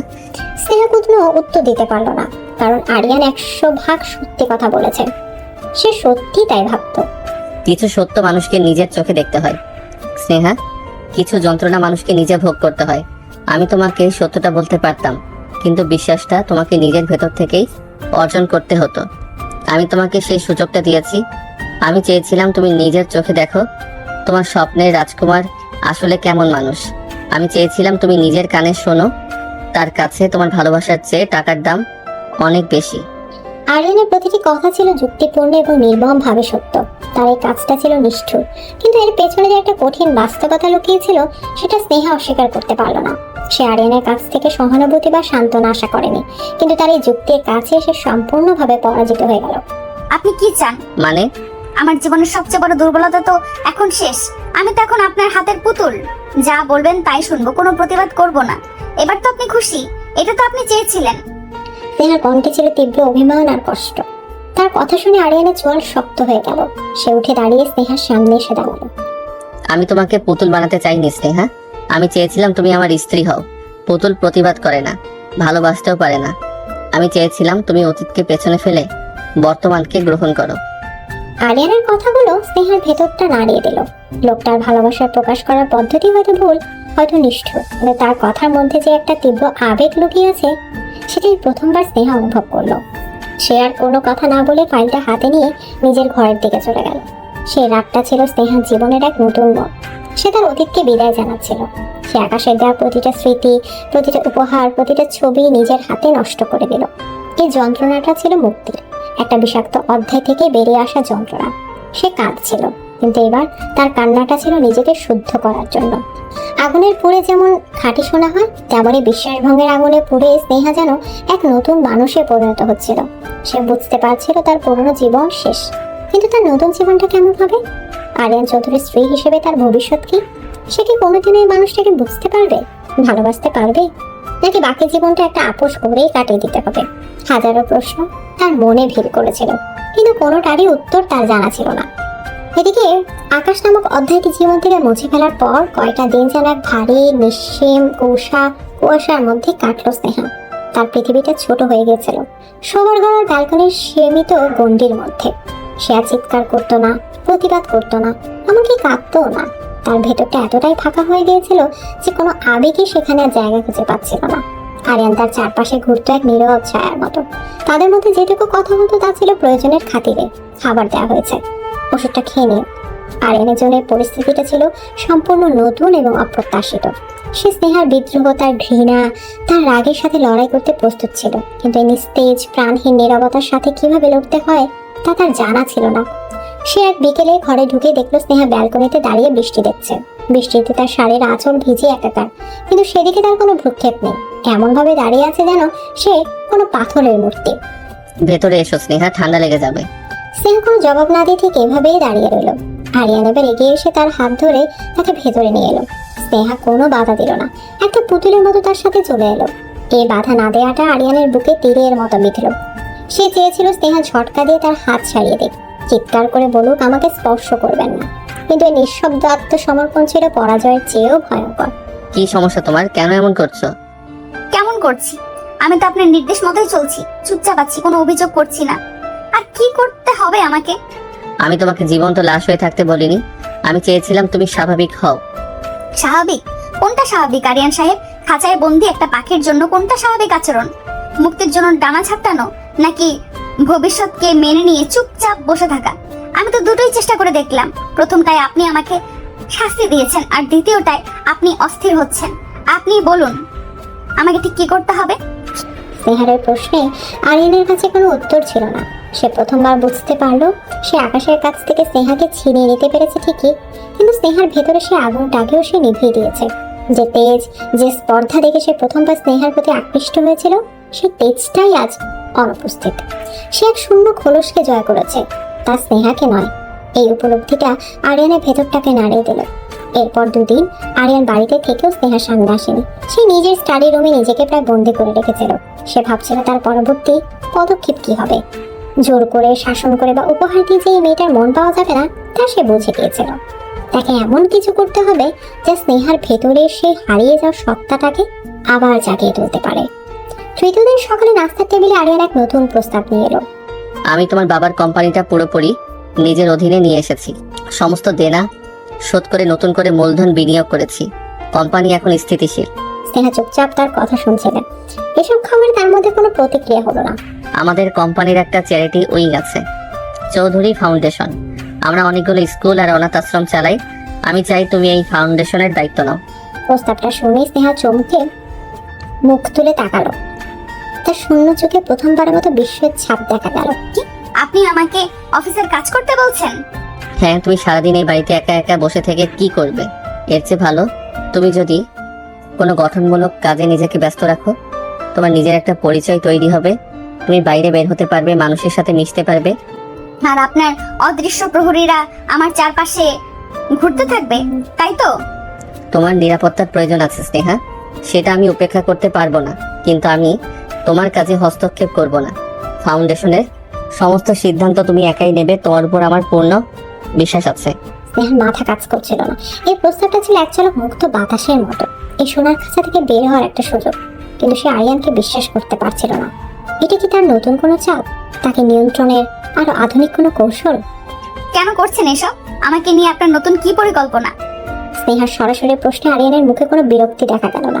সে স্নেহার চোখের দিকে সরাসরি তাকালো। তার দৃষ্টিতে ছিল এক অদ্ভুত তীব্রতা, যা স্নেহা আগে কখনো দেখেনি। কোনো পরিকল্পনা নয় স্নেহা, আমি শুধু আমার স্ত্রীর চোখে আবার আগে সে আগুনটা দেখতে চাই, যে আগুনটা দেখে আমি তাকে প্রথমবার পছন্দ করেছিলাম। এই নিস্তেজ শূন্য দৃষ্টিটা নয়। আরিয়ানের এই অপ্রত্যাশিত স্বীকারোক্তি স্নেহার বুকের ভেতরটা কাঁপিয়ে দিল।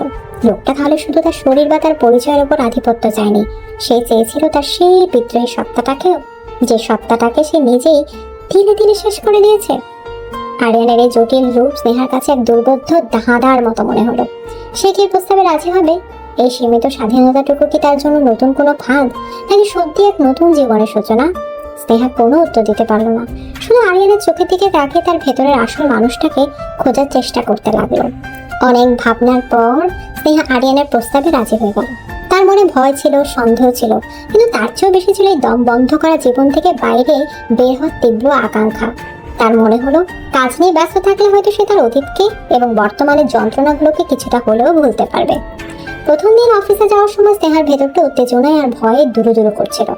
আরিয়ানা দেয়া গাড়িটা যখন তাকে চৌধুরী টাওয়ারের সামনে নামিয়ে দিল, তখন সে বিশাল বিল্ডিংটার দিকে তাকিয়ে নিঃশ্বাস নিল।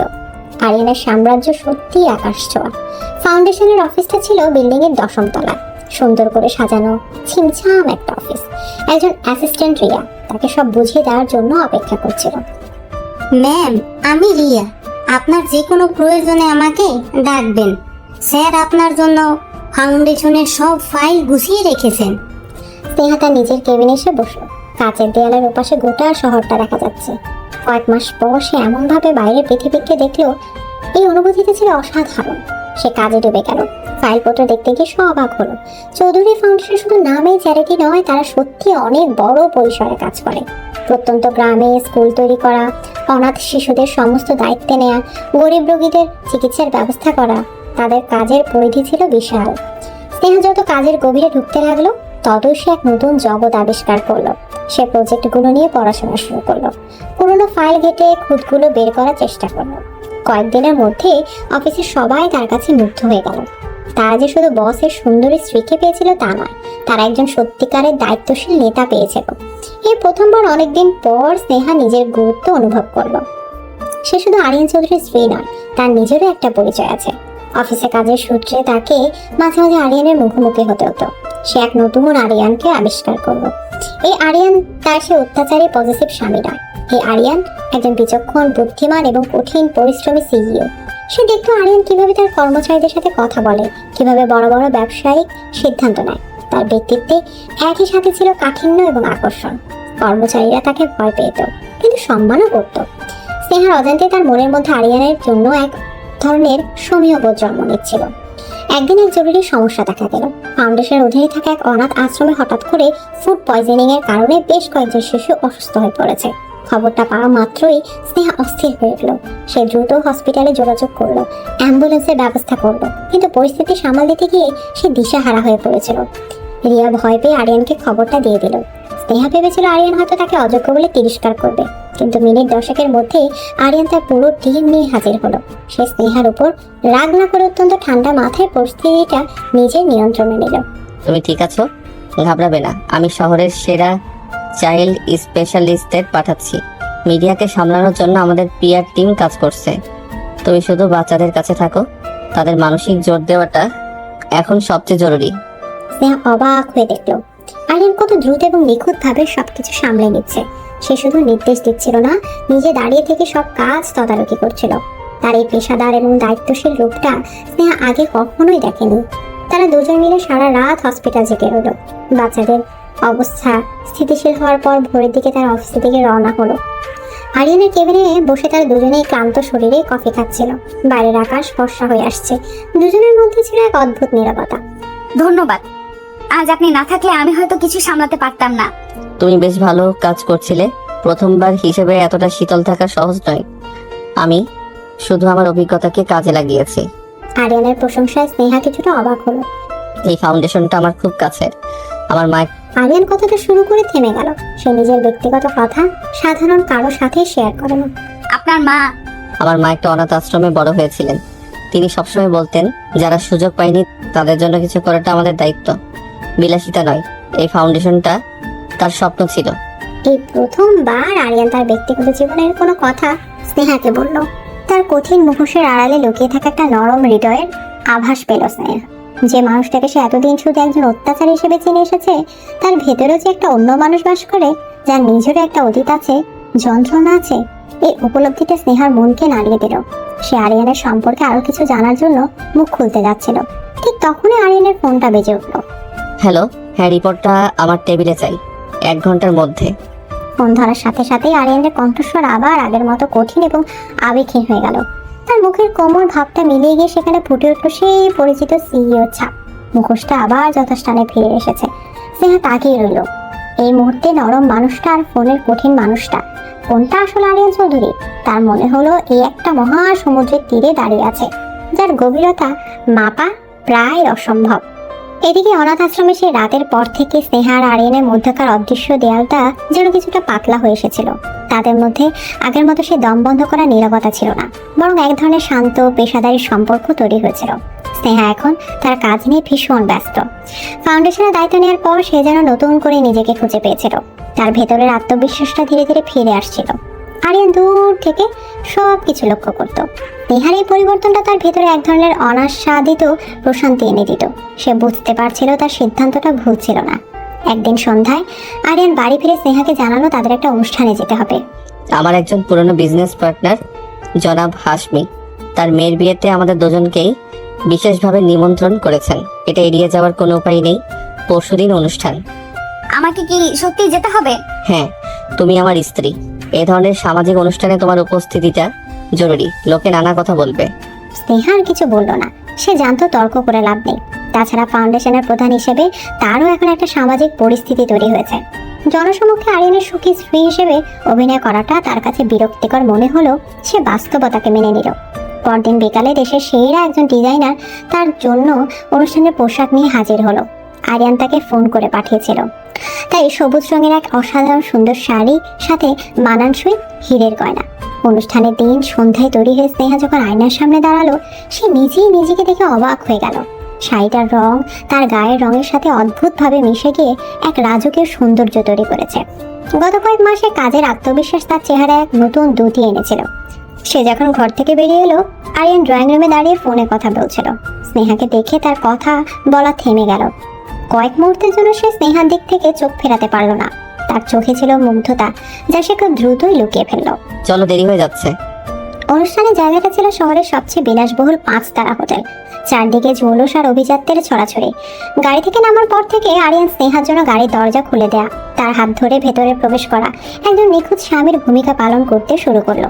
স্নেহা জানতো এই সবই লোক দেখানো, কিন্তু আরিয়ানের হাতের বলিষ্ঠ স্পর্শ সবার সামনে তাকে আমার স্ত্রী বলে পরিচয় করে দেওয়ার সময় তার কণ্ঠের গর্ব, এই অভিনয়গুলো স্নেহার ভেতরে এক অদ্ভুত আলোড়ন সৃষ্টি করেছিল। অনেকেই তাদের দিকে তাকিয়েছিল, কেউ ঈর্ষায়, কেউ প্রশংসায়। স্নেহা দেখলো আরিয়ানের জগৎটা কতটা বিশাল আর ক্ষমতাধর। সবাই তাকে সমীহ করে চলছে। জনাব হাশমি নিজে এসে তাদের স্বাগত জানালেন। আরিয়ান, তোমাকে দেখে খুব খুশি হলাম। আর ভাবি, আপনার কথা তো অনেক শুনেছি। চৌধুরী ফাউন্ডেশনে আপনি নাকি অসাধারণ কাজ করছেন। আমি শুধু আমার দায়িত্ব পালন করার চেষ্টা করছি আঙ্কেল।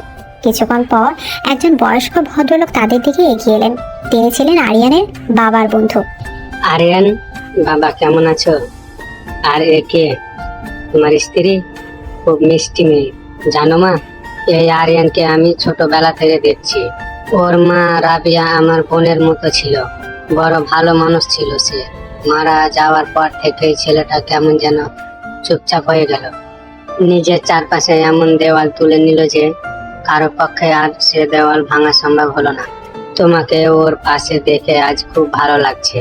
ওর মায়ের মতো তোমার চোখ দুটো খুব মায়াবী।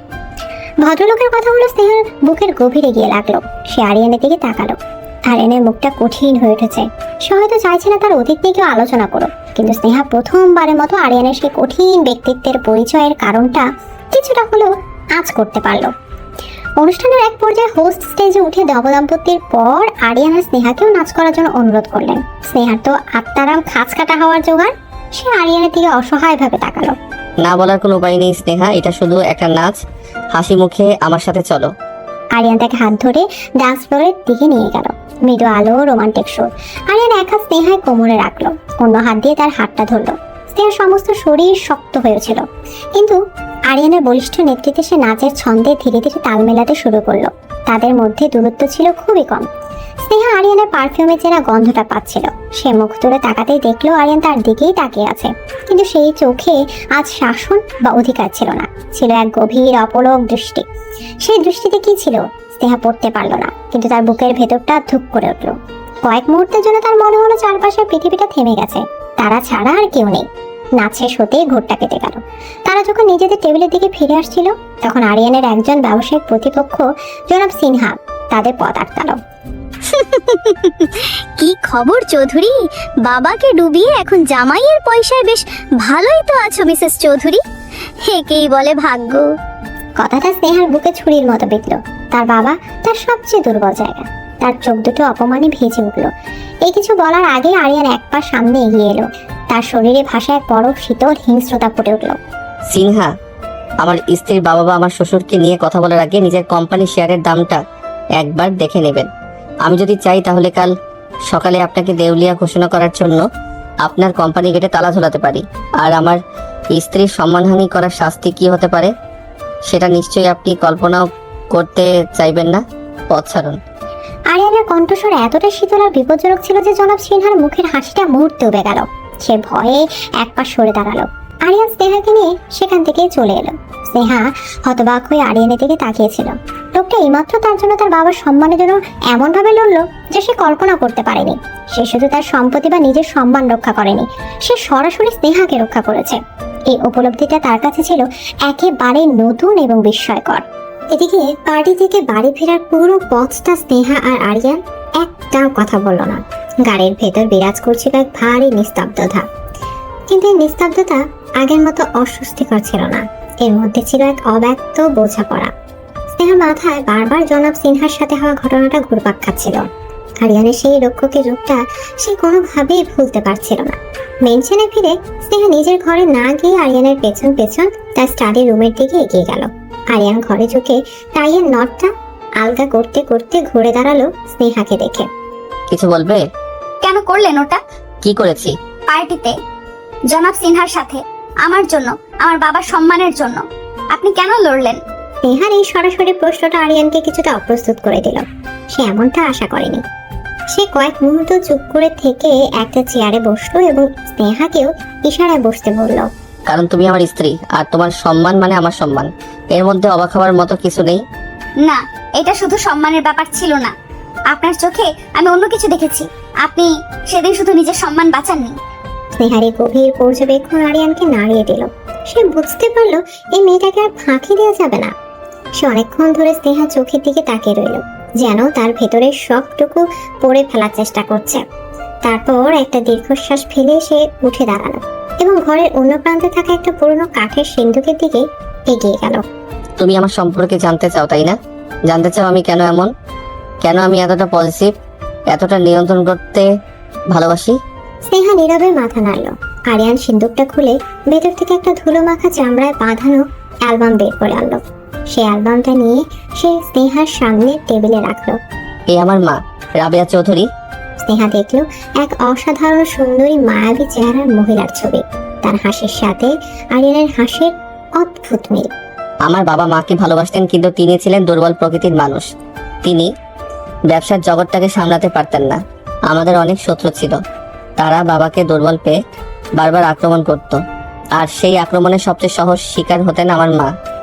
মাকে প্রায়ই হুমকি দেওয়া হতো, মানসিকভাবে অত্যাচার করা হতো। আমি তখন অনেক ছোট, চোখের সামনে দেখতাম মা হাসির আড়ালে তার সব কষ্ট লুকিয়ে রাখছেন। আরিয়ানের কণ্ঠস্বর ধরে আসছিল। সে তার জীবনের সবচেয়ে গোপন আর কষ্টের অধ্যায়টা আজ প্রথমবার কারোর সামনে উন্মোচন করছিল। আমার যখন 15 বছর বয়স, তখন মায়ের হার্টের সমস্যা ধরা পড়ে। ডাক্তার বলেছিলেন কোনো ধরনের মানসিক চাপ তার জন্য মারাত্মক হতে পারে, কিন্তু আমাদের শত্রুরা ঠিক সেই সুযোগটাই নিল। বাবার একটা ভুল সিদ্ধান্তের কারণে ব্যবসায় বিরাট ক্ষতি হলো। সেই চাপেই হোক বা শত্রুদের হুমকির কারণেই হোক, মা একদিন রাতে মারাত্মক হার্ট অ্যাটাক করলেন। আমি বাবাকে বলেছিলাম হসপিটাল নিতে, কিন্তু বাবা ভয়ে আতঙ্কে কোনো সিদ্ধান্তই নিতে পারছিলেন না। আমার চোখের সামনে আমার মা বিনা চিকিৎসায় মারা গেলেন। কথাগুলো বলতে গিয়ে আরিয়ানের চোখ দুটো ভিজে উঠল। যে মানুষটার চোখে স্নেহা শুধু রাগ আর ঘৃণা দেখেছে, আজ সেই চোখে এসে দেখলো রাজ্যের কষ্ট আর অসহায়ত্ব। সেদিন আমি দুটো জিনিস শিখেছিলাম স্নেহা। প্রথমত, এই পৃথিবীতে দুর্বলদের কোনো জায়গা নেই। ক্ষমতা না থাকলে তুমি তোমার ভালোবাসার মানুষকে বাঁচাতে পারবে না।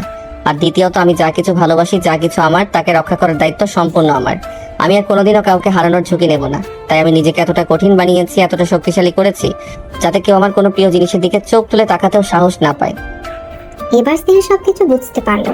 আরিয়ানের এই পজিটিভনেস, এই নিয়ন্ত্রণ, এসবের উৎসে ভালোবাসা নয়, ছিল এক গভীর ভয়, প্রিয়জনকে হারানোর ভয়। আমি যখন তোমাকে প্রথম দেখি, তোমার মধ্যে আমি আমার মায়ের ছায়া দেখেছিলাম। তোমার ওই তেজ, ওই আত্মসম্মান, আমি ভয় পেয়ে গিয়েছিলাম স্নেহা। আমার মনে হয়েছিল এই পৃথিবীটা তোমাকে শেষ করে দিবে। তাই আমি তোমাকে জোর করে আমার জীবনে নিয়ে এসেছি। তোমাকে শাসন করতে চেয়েছি, খাঁচায় বেঁধে রাখতে চেয়েছি, কারণ কিভাবে ভালোবাসতে হয় সেটা হয়তো আমি শিখিনি। আমি শুধু শিখেছি কিভাবে অধিকার প্রতিষ্ঠা করে, নিজের জিনিসকে সব ক্ষতির হাত থেকে বাঁচাতে হয়। আমার পদ্ধতি হয়তো আগাগোড়াই ভুল ছিল। আরিয়ানের এই স্বীকারোক্তি স্নেহার হৃদয়ে হাতুড়ির মতো আঘাত করলো। যে মানুষটাকে সে এতদিন ধরে এক নির্দয় অত্যাচারী দৈত্য ভেবে এসেছে, সে আসলে তার অতীতের ক্ষতে জর্জরিত এক অসহায় একাকী মানুষ। তার প্রতি স্নেহার মনে জমে থাকা সমস্ত ঘৃণার, সমস্ত রাগ এক নিমিষে গড়ে গেল। সেই জায়গায় জন্ম নিল এক গভীর সহানুভূতি আর এক অদ্ভুত মায়া। এখন তো আমার সম্পর্কে সব জানলে, এখন নিশ্চয়ই আমাকে আগের চেয়ে বেশি ঘৃণা করছো। স্নেহা কোনো উত্তর দিল না। সে ধীরে ধীরে তার চেয়ার থেকে উঠে আরিয়ানের সামনে এসে দাঁড়ালো। তারপর সে খুব আলতো করে তার হাতটা তুলে নিয়ে আরিয়ানের হাতের উপর রাখলো। তার এই সামান্য স্পর্শে ছিল নীরব সম্মতি, ছিল শত শত না বলা কথার সান্ত্বনা। আরিয়ান চমকে স্নেহার দিকে তাকালো। স্নেহার চোখে সে ঘৃণা নয়, দেখলো এক স্নিগ্ধ বোঝাপড়া। এই প্রথমবার তাদের মধ্যে কোনো শব্দ ছাড়াই যেন মনের কথা বিনিময় হয়ে গেল।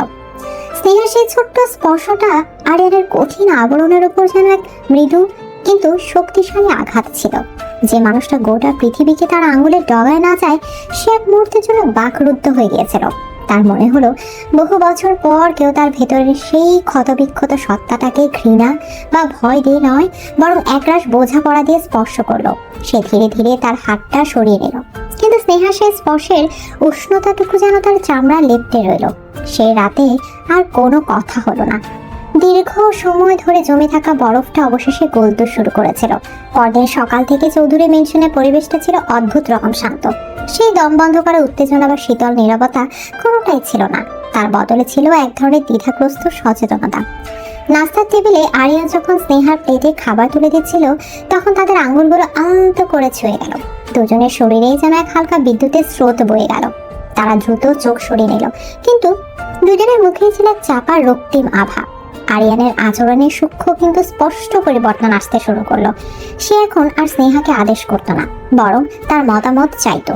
তার প্রতিটি কাজে স্নেহার প্রতি এক নতুন ধরনের সম্মান ফুটে উঠেছিল। একদিন রাতে ডিনারের সময় সে হঠাৎ করেই জিজ্ঞেস করলো, তোমার ফাউন্ডেশনের কাজ কেমন চলছে? ভালো। আমরা গ্রামের দিকে মেয়েদের জন্য একটা বৃত্তিমূলক প্রশিক্ষণ কেন্দ্র খোলার পরিকল্পনা করছি, কিন্তু ফান্ডিং নিয়ে একটু সমস্যা হচ্ছিল। প্রজেক্টের ফাইলটা আমাকে দিও, আমি দেখবো। আগে হলে আরিয়ান হয়তো নিজেই সব সিদ্ধান্ত নিয়ে নিত, কিন্তু আজ সে স্নেহার পরিকল্পনা সম্পর্কে জানতে চাইলো, তার কাজে সাহায্য করার প্রস্তাব দিল। এই ছোট ছোট পরিবর্তনগুলো স্নেহার মনকে স্পর্শ করছিল। সে বুঝতে পারছিল আরিয়ান সত্যি বদলানোর চেষ্টা করছে। সে তার খাঁচার দরজাটা হয়তো পুরোপুরি খুলে দিচ্ছে না, কিন্তু খাঁচাটাকে একটু একটু করে বড় করার, তাকে শ্বাস নেওয়ার জায়গা দেওয়ার চেষ্টা করছে। স্নেহা নিজেও বদলাচ্ছিল। সে এখন আর আরিয়ানকে তার কারারক্ষক হিসেবে দেখতো না। সে দেখতো এক একাকী যন্ত্রণাকাতর মানুষকে, যে তার অতীত দ্বারা ভীষণভাবে তাড়িত। তার মনে আরিয়ানের জন্য রাগের বদলে জন্ম নিচ্ছিল এক অদ্ভুত মায়া। সে মাঝে মাঝে দেখতো আরিয়ান গভীর রাতে ব্যালকনিতে একা দাঁড়িয়ে আছে, তার চোখে রাজ্যের ক্লান্তি আর বিষণ্ণতা। সেই মুহূর্তগুলোতে স্নেহার ইচ্ছে করতো এগিয়ে গিয়ে তার কাঁধে হাত রাখতে, তাকে বলে যে সে একা নয়। কিন্তু সে নিজেকে থামিয়ে দিত। তাদের সম্পর্কের এই নতুন অধ্যায়ে কিভাবে আচরণ করতে হবে তা সে এখনো পুরোপুরি বুঝে উঠতে পারেনি। একদিন স্নেহা ফাউন্ডেশনের কাজে একটা প্রত্যন্ত গ্রামে গিয়েছিল। সেখানকার স্কুলটার অবস্থা ছিল খুবই করুণ। বাচ্চারা মাটিতে বসে ক্লাস করছিল, ছাদ দিয়ে পানি পড়ছিল, কিন্তু এত অভাবের মধ্যে তাদের চোখে ছিল জ্ঞানের আলো, মুখে ছিল হাসি। স্নেহা তাদের সাথে মিশে গেল, তাদের গল্প শুনলো। সে বুঝতে পারলো আরিয়ান চৌধুরী তৈরি করা এই সাম্রাজ্য শুধু টাকার পাহাড় নয়, এই সাম্রাজ্য হাজারো মানুষের জীবনে আশার আলো জ্বালাচ্ছে। যে মানুষটাকে সে এতদিন শুধু ধ্বংসকারী হিসেবে দেখে এসেছে, তার একটা সৃষ্টিশীল রূপও আছে। এই উপলব্ধিটাও আরিয়ানের প্রতি তার সম্মানকে বহু গুণে বাড়িয়ে দিল। সেদিন কাজ শেষ করে ফিরতে স্নেহার অনেক রাত হয়ে গেল। সে ভেবেছিল আরিয়ান হয়তো এতক্ষণে ঘুমিয়ে পড়েছে, কিন্তু ড্রয়িং রুমে ঢুকতেই সে দেখলো আরিয়ান সোফায় বসে আছে, তার হাতে একটা বই, কিন্তু তার দৃষ্টি বারবার দরজার দিকে চলে যাচ্ছে। স্নেহাকে দেখা মাত্র সে উঠে দাঁড়ালো, তার চোখে মুখে ছিল স্পষ্ট উদ্বেগের চাপ। এত দেরি হলো, ফোনটাও ধরছিলে না, আমি চিন্তায়। কথা শেষ না করে সে থেমে গেল। চিন্তা শব্দটা তার মুখ থেকে বের করে সে নিজেই যেন অপ্রস্তুত হয়ে গেল। সে কখনো স্বীকার করে না যে সে চিন্তা করে ভয় পায়। দুঃখিত, গ্রামের দিকে নেটওয়ার্ক ছিল না। স্নেহা তার পাশ কাটিয়ে নিজের ঘরের দিকে এগিয়ে যাচ্ছিল। এই প্রথমবার বাড়ি ফিরে তার মনে হলো না যে সে একটা কারাগারে প্রবেশ করেছে, বরং সারাদিনের খাটুনির পর তার বাড়ি ফিরতে পেরে ভালো লাগছিল। স্নেহা ঘুরে দাঁড়ালো। আরিয়ান তার দিকে এগিয়ে গেল। সে খুব আলতো করে স্নেহার কাঁধে হাত রাখলো। তার স্পর্শে কোনো অধিকার ছিল না, ছিল কোমলতা। Welcome home. এই দুটো সহজ শব্দ স্নেহার বুকের গভীরে যেন এক উষ্ণ স্রোতের মতো ছড়িয়ে পড়লো। বাড়িতে স্বাগতম, এই কথাটা সে এই বাড়িতে প্রথমবার শুনলো, যা শুধু কথার কথা ছিল না, এর মধ্যে ছিল আন্তরিকতা, ছিল অপেক্ষা। স্নেহার মনে হলো ঝড়ের শেষে সে যেন অবশেষে একটা শান্ত নিরাপদ আশ্রয় খুঁজে পেয়েছে, আর সেই আশ্রয়টার নাম হয়তো আরিয়ান চৌধুরী। Welcome home. আরিয়ানের মুখের সেই দুটো শব্দ স্নেহার মনে এক নতুন সুরের জন্ম দিয়েছিল। সে রাতের পর থেকে তাদের মধ্যকার অদৃশ্য কাছের দেয়ালটা যেন পুরোপুরি ভেঙে পড়ল। তাদের সম্পর্কটা এখন আর স্বামী স্ত্রীর সামাজিক চুক্তি বা বিজয়ী পরাজিতের সমীকরণে বাধা ছিল না। এটা ধীরে ধীরে পরিণত হচ্ছিল দুটো মানুষের একে অপরকে চেনা জানার এক সুন্দর যাত্রায়। স্নেহা এখন প্রায় আরিয়ানকে নতুন চোখে আবিষ্কার করত। সে দেখত কঠিন ব্যবসায়ী আরিয়ান চৌধুরী তার পোষা ল্যাব্রাডরটার সাথে শিশুর মতো খেলছে। সে দেখত গভীর রাতে আরিয়ান লাইব্রেরিতে বসে ক্লাসিক্যাল মিউজিক শুনছে। এই ছোট ছোট মুহূর্তগুলো আরিয়ানের সেই রাগী নিয়ন্ত্রণকামী মুখোশের আড়ালের আসল মানুষটাকে স্নেহার সামনে এনে দিচ্ছিল।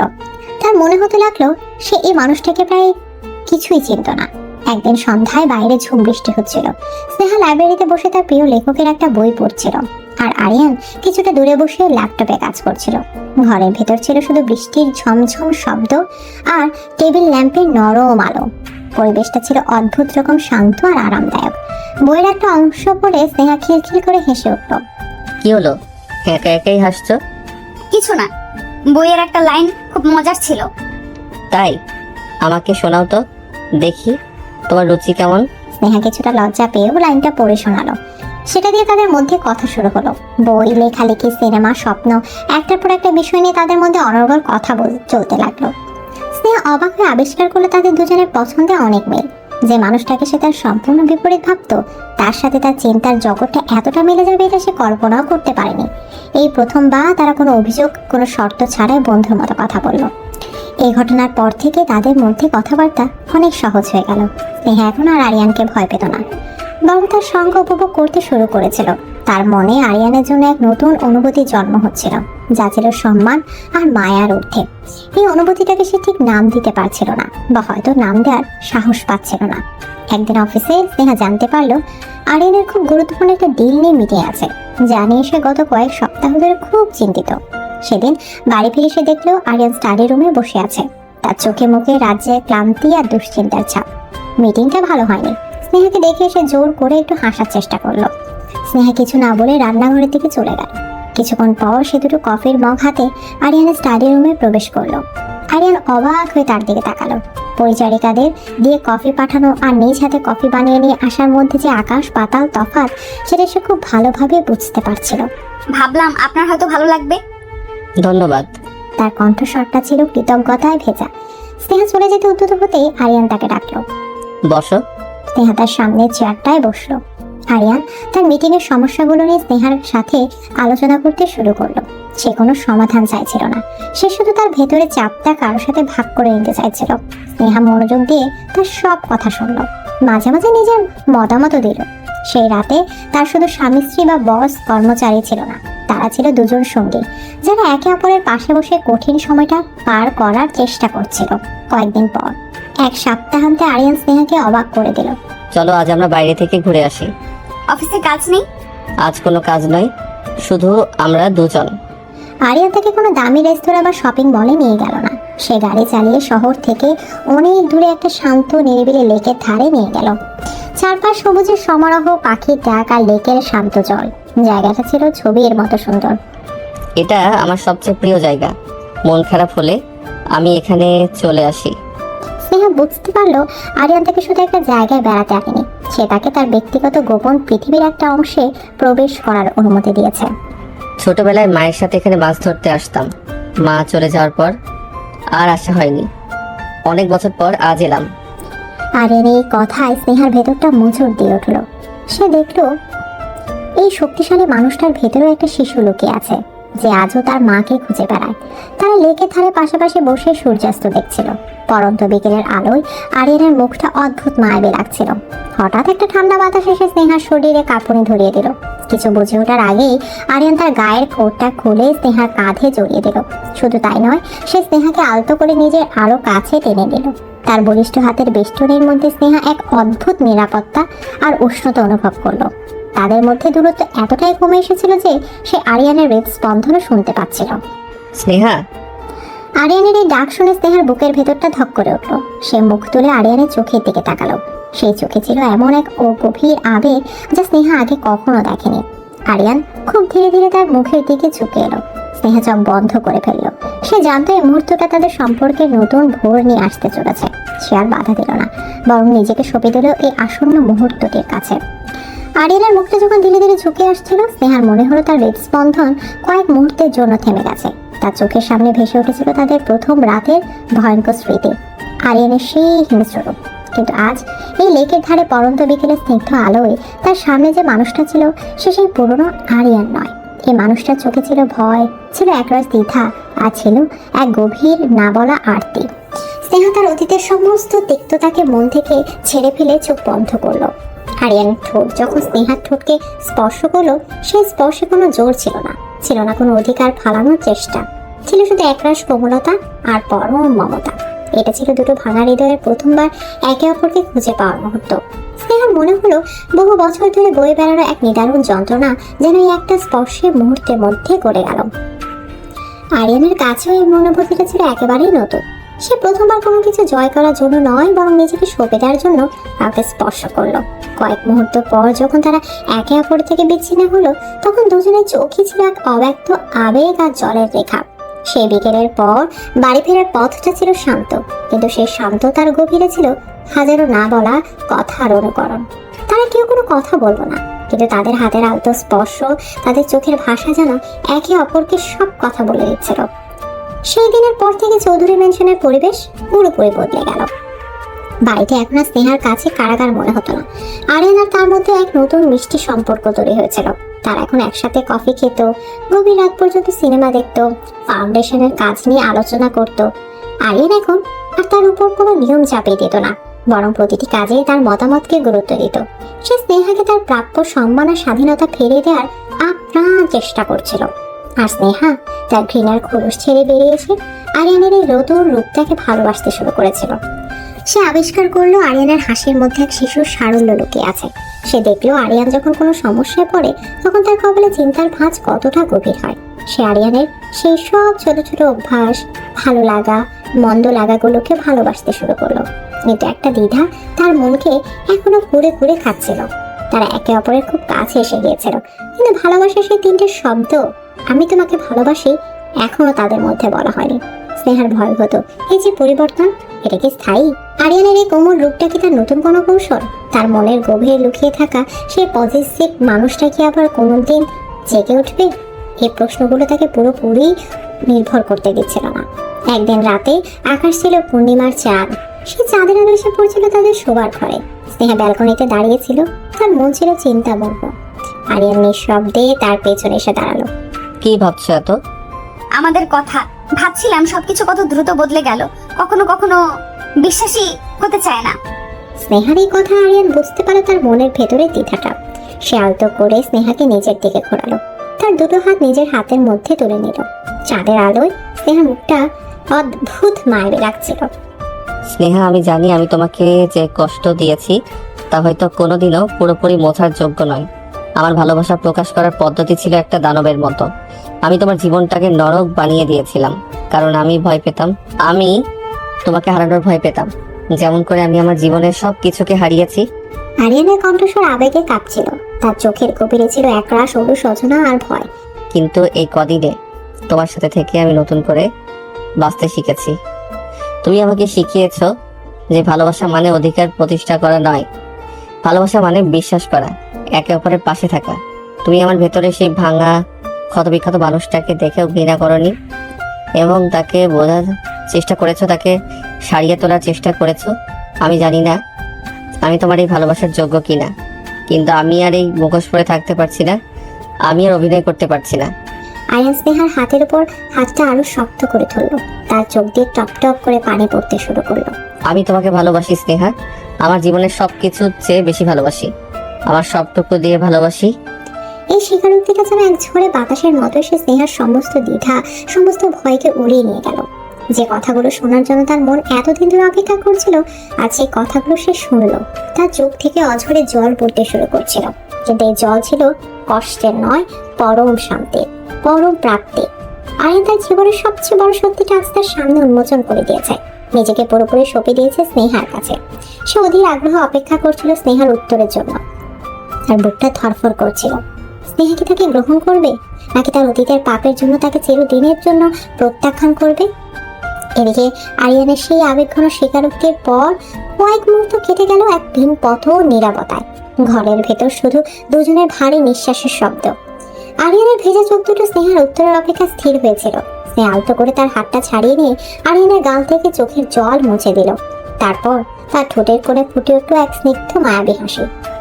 আমি আপনাকে ঘৃণা করতাম আরিয়ান, প্রচন্ড ঘৃণা করতাম। আপনার প্রতিটি স্পর্শ, প্রতিটি কথা আমার কাছে বিষের মতো মনে হতো। কিন্তু সেই ঘৃণার দেওয়ালের উপরে আপনি কখন ধীরে ধীরে আমার অভ্যাসে, আমার চিন্তায় আর সব শেষে আমার হৃদয়ে জায়গা করে নিয়েছেন, আমি নিজেও বুঝতে পারিনি। স্নেহা আরিয়ানের আরো কাছে এগিয়ে এলো।